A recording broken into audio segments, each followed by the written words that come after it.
जय हिंद दोस्तों।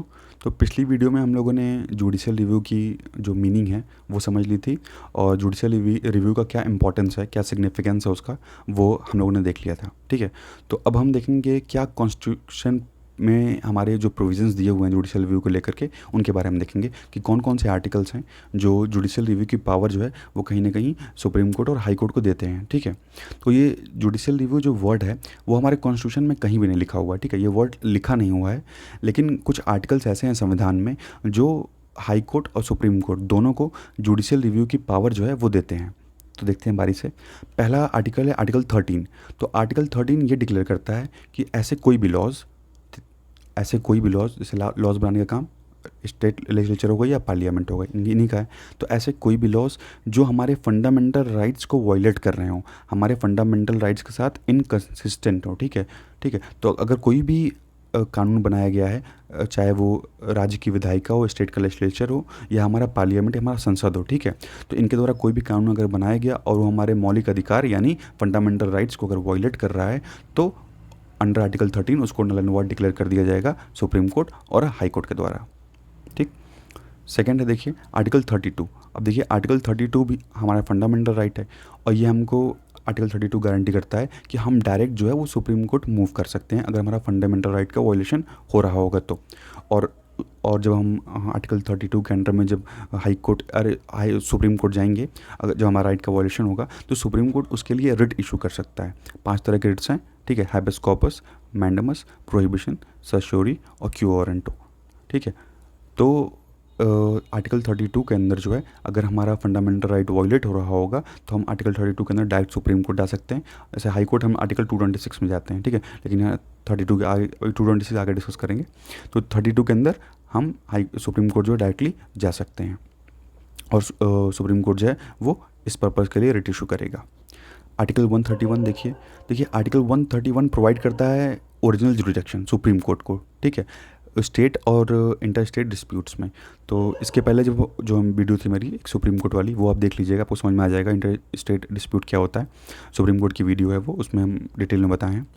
तो देखिए अगर मान लीजिए कि कोई स्टेट सेंटर के बीच में डिस्प्यूट हो, या सेंटर या एक से अधिक स्टेट्स हैं, या दो से अधिक स्टेट्स के बीच में डिस्प्यूट हो, मीन्स स्टेट और सेंटर के बीच में कैसा भी डिस्प्यूट्स होगा तो उसमें सिर्फ और सिर्फ जजमेंट कौन देगा, उसकी सुनवाई कौन कर सकता है, तो सिर्फ और सिर्फ सुप्रीम कोर्ट। ठीक है, आर्टिकल 131 सुप्रीम कोर्ट को ये पावर देता है ओरिजिनल जुरिडिक्शन की। ठीक है, ओरिजिनल जुरिडिक्शन की पावर सिर्फ सुप्रीम कोर्ट को देता है कि स्टेट का अगर मैटर होगा, स्टेट और सेंटर के बीच में कोई लड़ाई झगड़ा चल रहा है, ठीक है, या दो स्टेट्स हैं, सेंटर है उसके बीच में चल रहा है, या दो से अधिक स्टेट्स हैं उसके बीच में चला है, या सिर्फ और सिर्फ स्टेट्स के बीच में झगड़ा चल रहा है, तो भी जो है उस मैटर में सुनवाई कौन करेगा, सुप्रीम कोर्ट करेगा, हाई कोर्ट नहीं करेगा। ठीक है, तो ये सुप्रीम कोर्ट का ओरिजिनल जुरिडिक्शन है। आर्टिकल 132 जो है वो एपेलेट जुरिडिक्शन की बात करता है। एपेलेट से ही समझ में आ रहा है, एपेलेट वर्ड का मतलब यहाँ करने का मतलब है अपील। ठीक है, हमसे अपील करते हैं लोअर कोर्ट से हाई कोर्ट में, हाई कोर्ट से सुप्रीम कोर्ट में। तो एपेलेट जुरिडिक्शन जो है उसमें सुप्रीम कोर्ट कॉन्स्टिट्यूशनल जो भी कॉन्स्टिट्यूशनल केसेस होंगे, ठीक है, तो उसमें सुप्रीम कोर्ट के पास एपेलेट जुडिक्शन की पावर है। मतलब सपोज करिए कि आप हाई कोर्ट गए, ठीक है, कोई भी कॉन्स्टिट्यूशनल केस आपका था, आपका फंडामेंटल राइट का वायलेशन नहीं था सपोज करिए, या कोई और कॉन्स्टिट्यूशनल केस था, ठीक है, तो कोई भी आप संवैधानिक केस की वजह से आप हाई कोर्ट गए, तो वहाँ आपको सेटिस्फैक्शन है मेरा जजमेंट की वजह से, जो सुनवाई हुई, जो आपको जजमेंट दिया गया उससे आप सेटिस्फाई नहीं थे, तो आप जो है वो सुप्रीम कोर्ट में अपील कर सकते हैं। ठीक है, तो सुप्रीम कोर्ट जो है आर्टिकल 132 की पावर यूज़ करके वो उस केस को सुन सकता है। वो हो गया एपेलेट जुरिडिक्शन, मीन्स आप हाई कोर्ट से सुप्रीम कोर्ट में अपील कर रहे हैं। ठीक है, लोअर कोर्ट से हाई कोर्ट्स में आप ये अपील कर रहे हैं, तो ये हो गया एपेलेट जुरिडिक्शन। ठीक है, तो कॉन्स्टिट्यूशनल केसेस में मिला हुआ है और साथ ही साथ जो सिविल केसेस और क्रिमिनल केसेस हैं उसमें भी है। देखिए आर्टिकल 133 जो है वो एपेलेट जुरिडिक्शन की बात करता है सुप्रीम कोर्ट के in civil cases. Civil cases का मतलब हो गया जैसे प्रॉपर्टी से संबंधित कोई केस है, या जो फैमिली मैटर के केसेस होते हैं, डाइवोर्स हो गया, तो ये सब सारे जो केसेस हैं वो सिविल केसेस में आते हैं। क्रिमिनल केसेस में जैसे मर्डर हो गया, या डकैती हो गई, लूट हो गया, चोरी हो गया, ठीक है, तो ये सब चीज़ें हैं, हत्या हो गया, तो ये सारी चीज़ें जो है क्रिमिनल केसेस में आती हैं। तो आर्टिकल 133 प्रोवाइड करता है एपेलेट जुरिडिक्शन सुप्रीम कोर्ट को सिविल केसेस में, वहीं आर्टिकल 134 एपेलेट जुरिडिक्शन प्रोवाइड करता है सुप्रीम कोर्ट को क्रिमिनल केसेस में। ठीक है, चाहे वो कोई कॉन्स्टिट्यूशनल केस हो, चाहे वो सिविल केस हो या क्रिमिनल केस हो, आप अगर हाई कोर्ट में वो केस लड़ रहे हैं तो आप जो है सुप्रीम कोर्ट में अप्लाई कर सकते हैं, क्योंकि सुप्रीम कोर्ट के पास अपीलेट जुरिडिक्शन की पावर है। अब देखिए आर्टिकल 134 ए, तो आर्टिकल 134 ए डील करता है certificate of appeal of the supreme court from the high court. मतलब कि अगर आप हाई कोर्ट से सुप्रीम कोर्ट में अपील करने जाते हैं तो आपको एक सर्टिफिकेट की आवश्यकता होती है। सर्टिफिकेट करने का यहाँ मतलब है कि एज ए, मतलब ऐसा नहीं कि आपको सर्टिफिकेट ऐसे दिया जाएगा कोई, मतलब ये समझिए कि जजमेंट में ही अपने, अगर हाई कोर्ट का जज ये कह देता है कि ठीक है आप, अगर आप हमारे जजमेंट से, हमारे डिसीजन से आप सेटिस्फाई नहीं हैं तो आप सुप्रीम कोर्ट में अपील कर सकते हैं। अगर अपने जजमेंट वो भी कह सकते हैं तो वो भी एक टाइप का सर्टिफिकेट हो गया कि आप जो है हाई कोर्ट में जा सकते हैं। तो एट लास्ट में जब कोई भी जज हाई कोर्ट का जजमेंट देता है तो वो ये कहता है कि अगर आप इससे सेटिस्फाई नहीं हैं तो आप आगे अपील कर सकते हैं। ठीक है, तो ये 134 ए जो है अपील, सर्टिफिकेट ऑफ अपील की पावर देता है। ठीक है, कि हाई कोर्ट से अगर आपको सुप्रीम कोर्ट में जाना है तो आपको सर्टिफिकेट हाई कोर्ट से लेना होगा सुप्रीम कोर्ट में जाने के लिए। आर्टिकल 135 एम्पावर करता है सुप्रीम कोर्ट को to exercise the jurisdiction and power of the federal court under any pre constitutional law. तो सपोज करिए कि इससे कि अब देखिए सुप्रीम कोर्ट तो 1950 में आया पावर में, उसके पहले तो सुप्रीम कोर्ट फेडरल कोर्ट ही था। तो संविधान बनने से पहले के जो कानून हैं, यानी प्री कॉन्स्टिट्यूशनल लॉ है, संविधान बनने के पहले के जो कानून हैं, तो सुप्रीम कोर्ट उनको देख सकता है एज ए फेडरल कोर्ट। ठीक है, फेडरल कोर्ट बन के मीन्स एक तरह से ये समझिए कि आर्टिकल 135 क्या कर रहा है, सुप्रीम कोर्ट को पुराने की तरह फेडरल कोर्ट बना दे रहा है। ठीक है, तो वो प्री कॉन्स्टिट्यूशनल जो लॉज हैं वो यहाँ पे supreme court as a federal court बन के उनको देख सकता है। ठीक है, उन पर जजमेंट जो है तो वो दे सकता है। अब देखते हैं 136। तो article 136 authorises supreme court to grant special leave.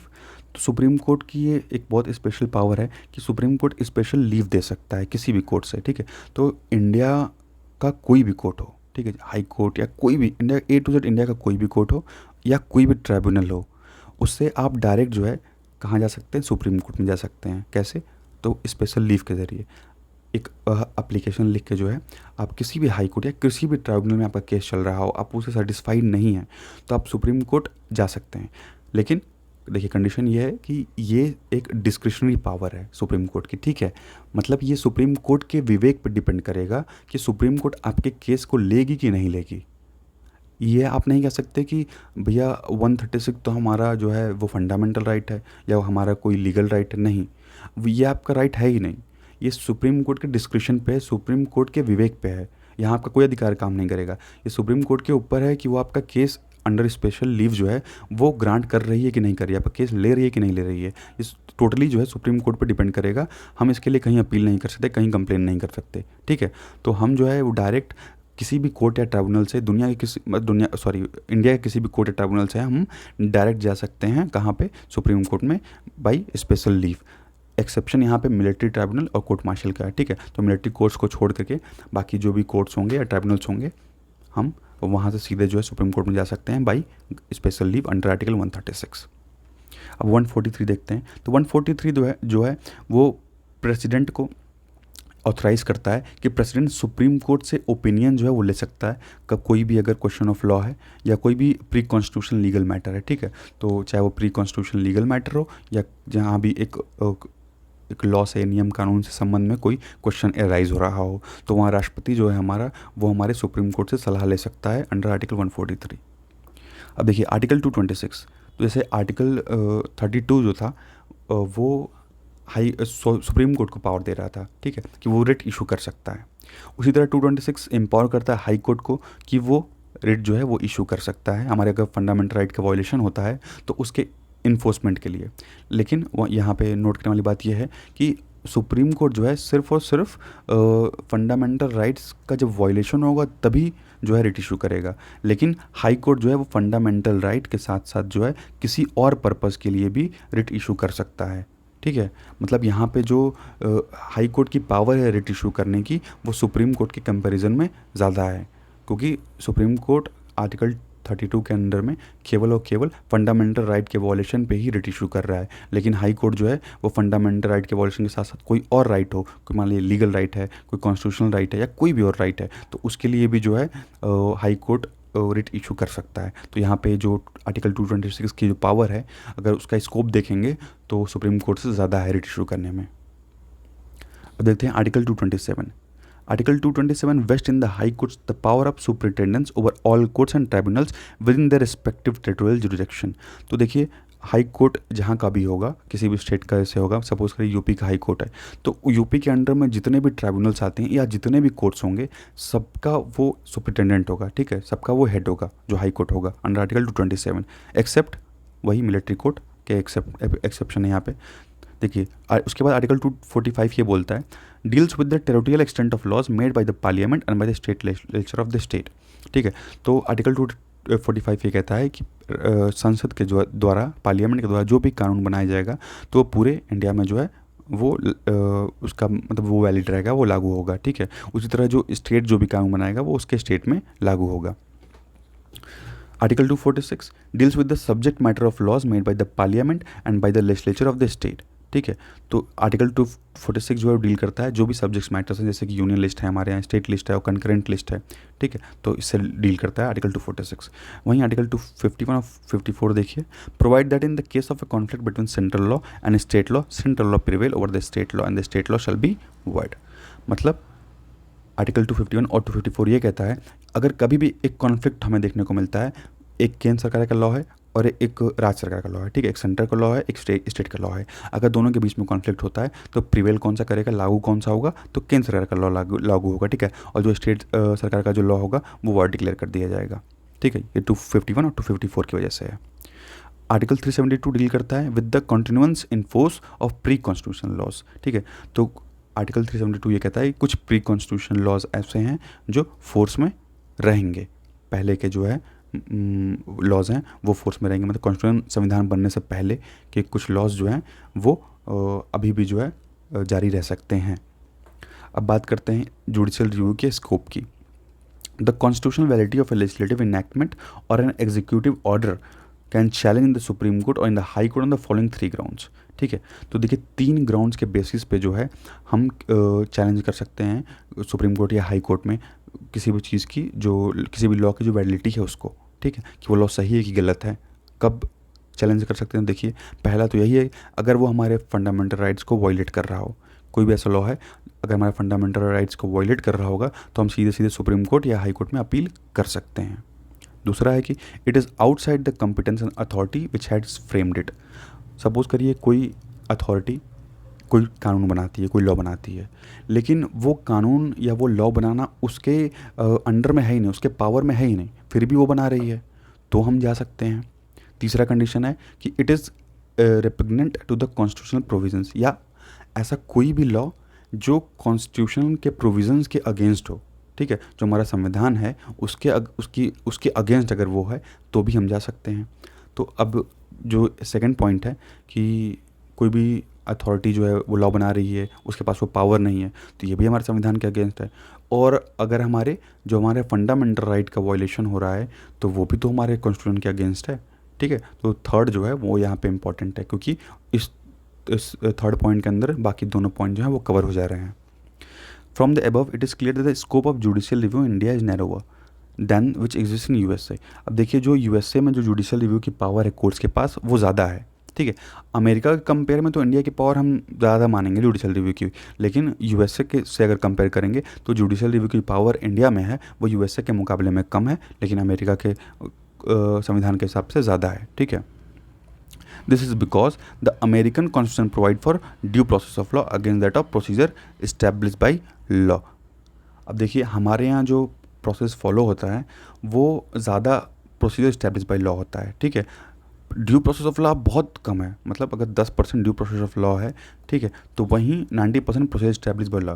ठीक है, ज़्यादातर procedure establish by law he follow किया जाता है, लेकिन अमेरिका में क्या है वहाँ पे due process of law follow किया जाता है। अब देखिए दोनों इन वर्ड्स का मतलब समझते हैं। देखिए the due process of law gives wide scope to the supreme court to grant protection of the rights of the citizen. ठीक है, ड्यू प्रोसेस ऑफ लॉ जो है ये वाइड स्कोप प्रोवाइड करता है सिटीजन्स के राइट को प्रोटेक्ट करने के लिए। It can declare laws violative of this rights wide not only on subjective grounds of being unlawful but also on procedural grounds of being unreasonable. ठीक है, तो देखिए ऐसा समझिए कि मान लीजिए कोई भी लॉ आता है, ठीक है, तो अगर वो लॉ जो है वो कॉन्स्टिट्यूशन के प्रोविजंस के अगेंस्ट है, वो कॉन्स्टिट्यूशन के प्रोविजन के अगेंस्ट है, तो सुप्रीम कोर्ट उसको हमारा नल एंड वॉइड डिक्लेयर कर सकता है। तो यहाँ पे हो गया प्रोसीजर इस्टेब्लिश बाय लॉ।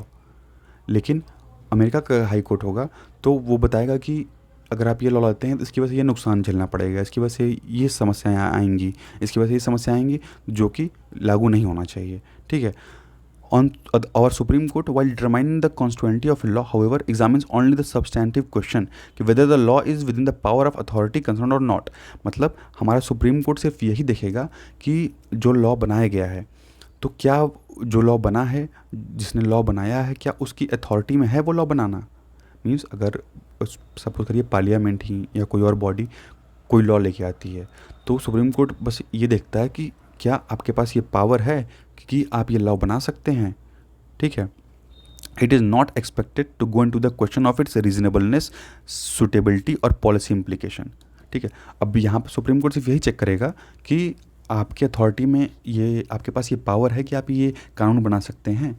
अब सुप्रीम कोर्ट वहाँ पे उनसे कोई रीज़न नहीं पूछेगा या एक तरह से जो है उन कोई भी पॉलिसी के जो इम्प्लीकेशंस वगैरह हैं तो वो सब चीज़ें डिस्कस नहीं की जाएंगी यहाँ पे। लेकिन वहीं जो अमेरिका का जो सुप्रीम कोर्ट है वहाँ पे ये सब चीज़ें डिस्कस की जाती हैं। ठीक है। क्योंकि वहाँ पे ड्यू प्रोसेस ऑफ लॉ है और हमारे यहाँ प्रोसीजर इस्टेब्लिश बाय लॉ है। ठीक है। मीन्स लॉ के मतलब जो कानून हमें जो प्रोसीजर बताता है उसी के हिसाब से हमको चलना है। प्रोसीजर इस्टेब्लिश बाय लॉ, जो भी कानून के हिसाब से हमको एक प्रोसीजर बताया जाता है उसी पे हमको कायम रहना है। ठीक है। The exercise of wide power of judicial review by American supreme court in the name of due process of law clause has made the critics to describe as a third chamber of the legislature, a super legislature, the arbiter of social policy and so on. अब देखिए इसी power जो America के supreme court के पास ये due process of law use करके ये power जो उसको मिलती है जुडिशियल रिव्यू की, तो ये कहीं ना कहीं जो है एज ए थर्ड चैम्बर काम करता है लेजिस्लेचर के रूप में। ठीक है। इसीलिए इसको सुपर लेजिस्लेचर भी बोलते हैं। The American principle of judicial supremacy is also recognize in our constitutional system but to a limited extent. ठीक है। तो हमारे यहाँ भी ड्यू प्रोसेस ऑफ लॉ कभी कभी फॉलो होता है। मान लीजिए कोई ऐसा लॉ आया जैसे फार्मर बिल था, तो फार्मर बिल मान लीजिए कि अगर वो अफेक्ट कर रहा था तो सुप्रीम कोर्ट बोल सकती थी कि हाँ ये जो बिल है ये फार्मर्स को अफेक्ट कर रहा है। तो मतलब थोड़ा बहुत जो है वो फॉलो किया जाता है ड्यू प्रोसेस ऑफ लॉ।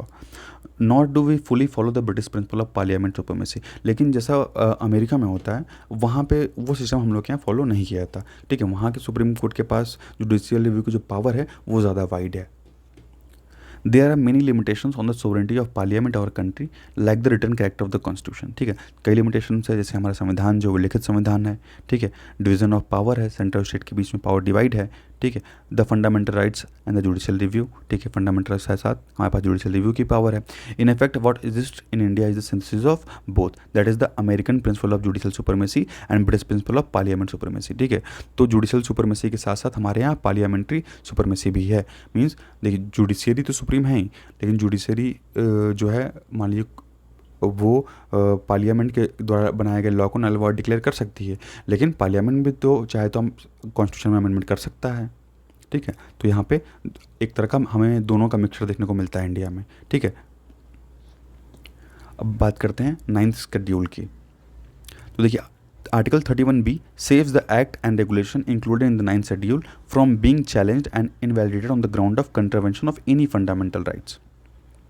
देखिए हम आर्टिकल 31, 31A और 20C के ऊपर जो है वीडियो बना चुके हैं ना, तो हम इसको डिस्क्रिप्शन में डाल देंगे, आप उसको एक बार देख लीजिएगा। तो देखिए आर्टिकल 31B जो है ये बात करता है कि ऐसे कानून, ऐसे नियम जो 9th शेड्यूल में रखे जाएंगे, अगर वो आपके फंडामेंटल राइट का वायलेशन कर रहे हों तब भी जो है आप उनको सुप्रीम कोर्ट में चैलेंज नहीं कर सकते। ठीक है। 31B along with the 9th schedule was added by first constitutional amendment act 1951। तो 31B को जो है 9th शेड्यूल, पहले 8th शेड्यूल था, 9th शेड्यूल जो है फर्स्ट अमेंडमेंट एक्ट के थ्रू जोड़ा गया और उसी समय जो है 31B को भी जो है वो ऐड किया गया कॉन्स्टिट्यूशन में। Originally in 1951, 9th schedule contained only 13 acts and regulations, but at present their number is 282। तो पहले जो है केवल 9th schedule में 13 एक्ट्स थे और इस समय 2019 में के इस डाटा के हिसाब से हम बात करें तो 282 टोटल जो एक्ट्स हैं वो हमें 9th schedule में देखने को मिलेंगे।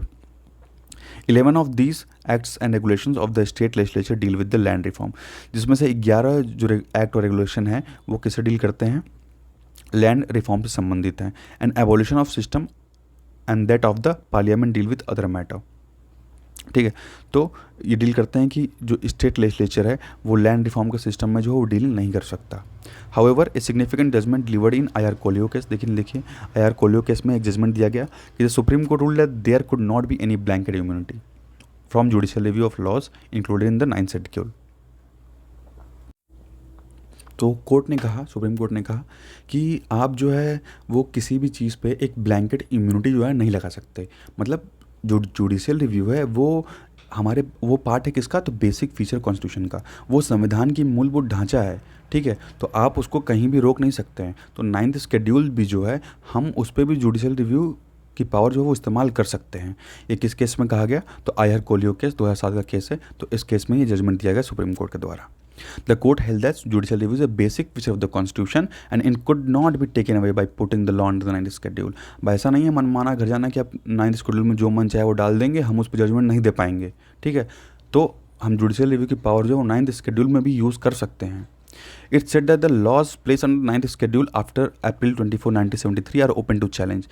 और इन कोर्ट के द्वारा ये कहा गया कि 24 अप्रैल 1973 के बाद जो भी 9th शेड्यूल में लॉ डाले गए हैं उसको कोर्ट में चैलेंज किया जा सकता है अगर वो फंडामेंटल राइट्स को वायलेट कर रहे हों, जो आर्टिकल 14, 15, 19 और 21 में दिया गया है। ठीक है, मतलब आर्टिकल 14, 15, 19 और 21 को अगर कोई भी लॉ वायलेट करता है जो 9th शेड्यूल में है तो आप सुप्रीम कोर्ट में चैलेंज कर सकते हैं। ठीक है, क्योंकि जुडिशियल रिव्यू जो है वो बेसिक स्ट्रक्चर का पार्ट है, और अगर बेसिक स्ट्रक्चर को भी वायलेट कर रहा है वो लॉ तब तो आप आराम से कर सकते हैं चैलेंज, कोई दिक्कत नहीं है उसमें।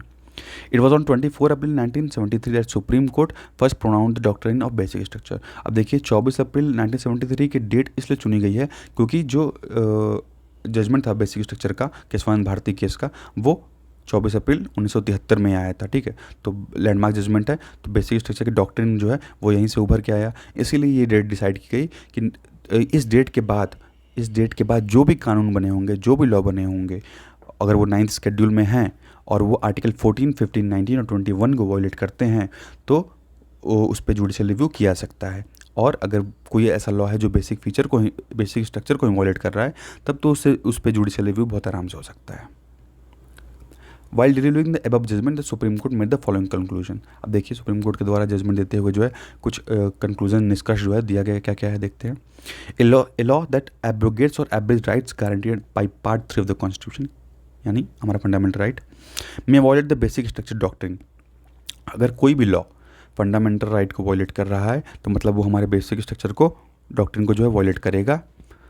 The if farmer is the consequence of law whether by an amendment of an article part 3 or by an insertion in the 9th schedule, such law will have to be invalidated in the exercise of judicial review powers of the court। अगर मान लीजिए कि अगर fundamental right में ही change करना है या इसमें क्या कहते हैं पार्ट 3 या फंडामेंटल राइट में अगर चेंज करना है तो वहाँ पे अगर कोर्ट चेंज कर रही है तो सुप्रीम कोर्ट ये जांच सकती है, देख सकती है कि जो ये चेंज किया जा रहा है वो फंडामेंटल राइट को वायलेट कर रहा है कि नहीं, ये हमारे बेसिक स्ट्रक्चर के कहीं अगेंस्ट तो नहीं है। The constitutional validity of the 9th schedule laws on the touchstones of the basic structure doctrine can be adjusted by the applying direct impact an effect test, that is right test, which means the form of amendment is not the relevant factor but the consequence thereof would be determined factor।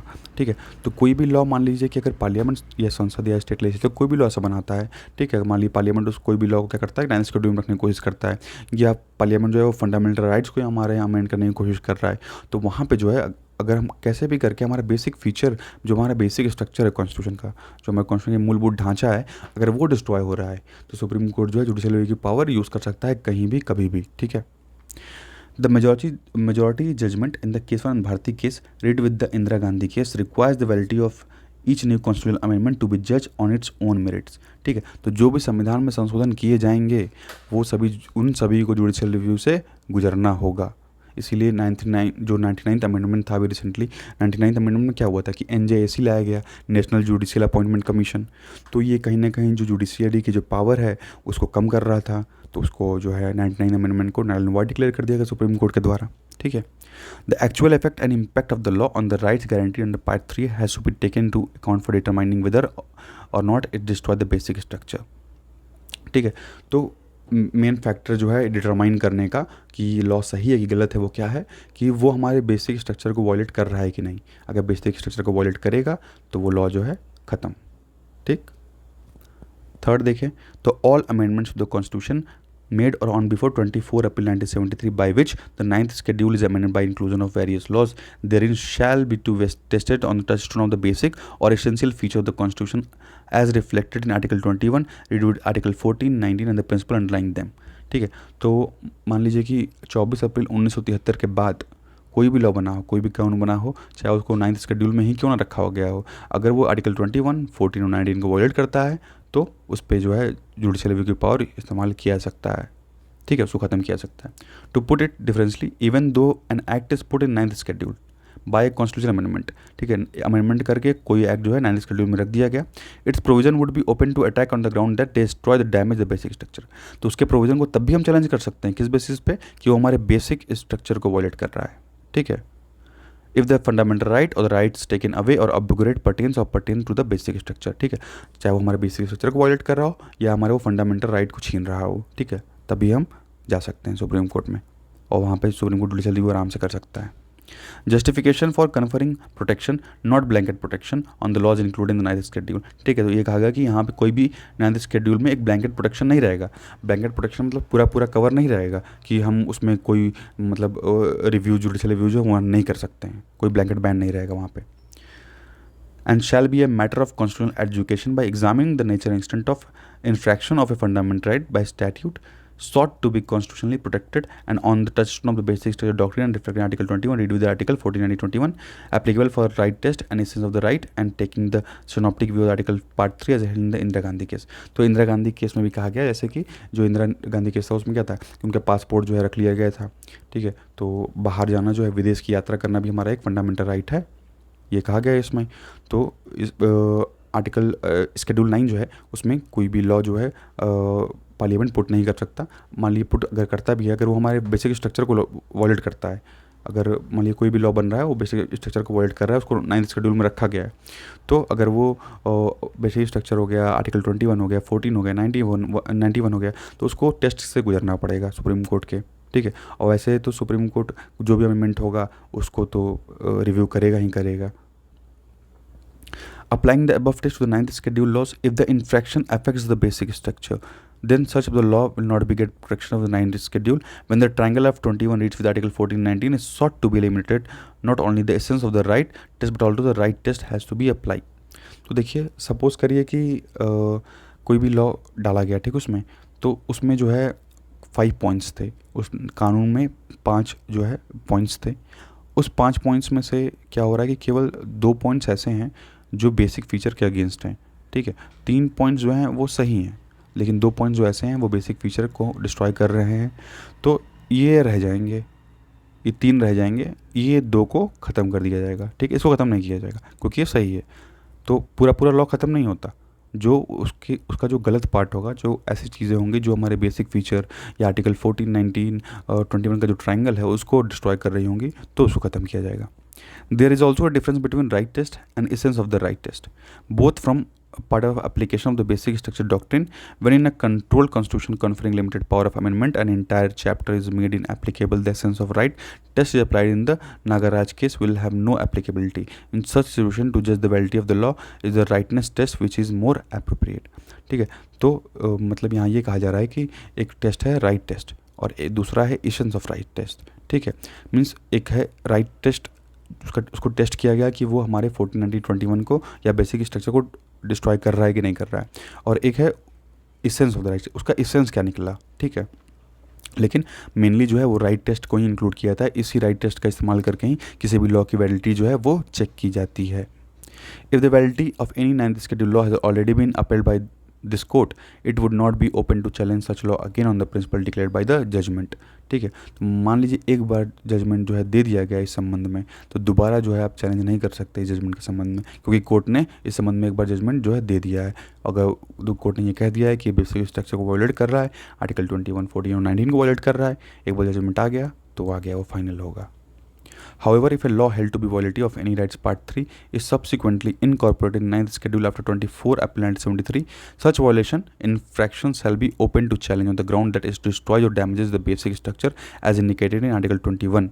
ठीक है, तो जैसे देखिए, अगर मान लीजिए 24 April 1973 के पहले का है, 24 अप्रैल 1973 के पहले का अगर कोई कानून बनाया गया है तो उस पे तो हम नहीं चैलेंज कर सकते उसको, लेकिन उसके बाद का जो है तो उसको हम ओपनली जो है चैलेंज कर सकते हैं कि बेसिक स्ट्रक्चर 21 को और 1419 का जो ट्रायंगल है, गोल्डन ट्रायंगल ही बोलते हैं इसको, ठीक है, आर्टिकल 21, आर्टिकल 19, आर्टिकल 14, ये एक गोल्डन ट्रायंगल है, ठीक है।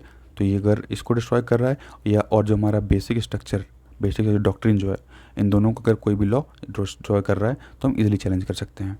Action taken and transaction finalise as result of the impugned acts shall not be open to challenge. तो देखिए, अगर मान लीजिए कि कोई भी एक्ट जो है, एक ऐसा एक्ट आ रहा है जहाँ पे कोई ट्रांजैक्शन या कोई और चीज़ों से रिलेटेड संबंध में बात चल रही है, तो वहाँ पे आप जो है इसको चैलेंज नहीं कर सकते। यहाँ पे सिर्फ ज़्यादातर जो है जो कॉन्स्टिट्यूशनल चीज़ें हैं या जो भी चीज़ें हमारे फंडामेंटल राइट को वायलेट करेगी, बेसिक स्ट्रक्चर को वायलेट करेगी, हम उन्हीं को जो है चैलेंज कर सकते हैं, ठीक है। Thank you, thanks for watching.